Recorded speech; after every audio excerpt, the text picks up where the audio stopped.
Ortho, meta, and para are the traditional way of stating where substituents are on a benzene ring, specifically two substituents. If the two substituents are next to each other, then we say ortho. If the two substituents are at opposite ends, on the right here, we call that para, and if they're not next to, but they're not at opposite ends either, then we say meta. The traditional name of this compound on the left would be ortho-dichlorobenzene. The one in the middle would be meta-dichlorobenzene, and the one on the right would be para-dichlorobenzene. Now, the way I remember these is para is like the poles, opposite poles. Para is pole. So if they're opposite poles, then it's para-dichlorobenzene. I remember that the one on the left is ortho, means right next to. If you're like right next to somebody and you bump into them and you say, oh, ortho, get it? You're right next to somebody, you bump into them, accidentally say, oh, sorry. O is ortho, next to, and then meta is in the middle. It's not next to, it's not at the poles, it's in the middle.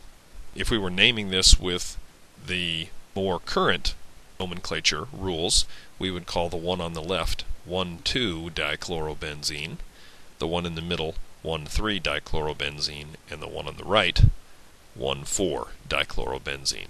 Ortho-dichlorobenzene is the same thing as 1,2-dichlorobenzene, but I bring up the ortho-meta-para because it's quite commonly used still in some of the literature.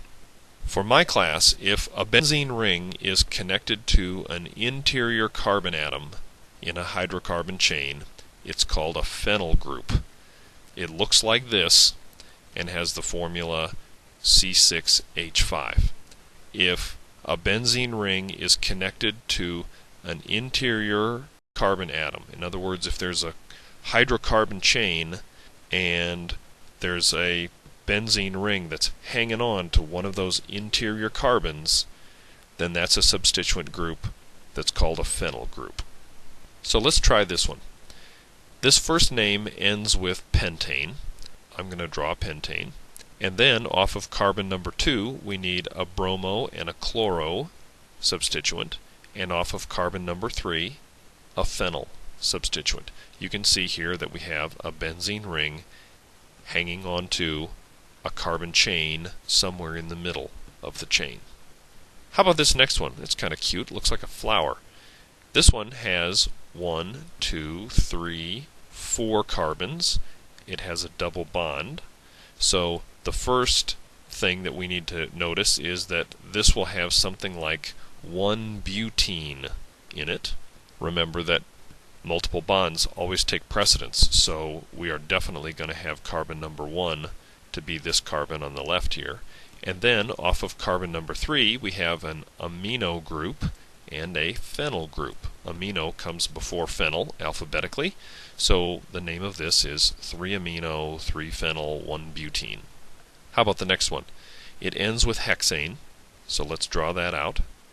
Then off of carbon number 3 we have a nitro group, and then off of carbons 2 and 4 we have diphenyl, that is 2 phenols, one off of carbon 2 and one off of carbon 4.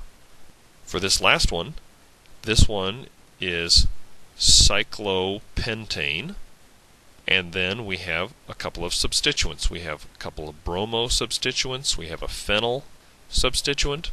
We want our numbers to be as low as possible, and this one here is going to be numbered twice. So I think this carbon here is definitely going to be carbon number 1. If we number counterclockwise 2, 3, that would bring us to carbon number 3 here. If we start with carbon number 1 where the bromines are and number clockwise, then this one that the phenyl is attached to would be carbon number 4, which would be a larger number than 3. So we need to name this 1,1-dibromo 3-phenyl cyclopentane.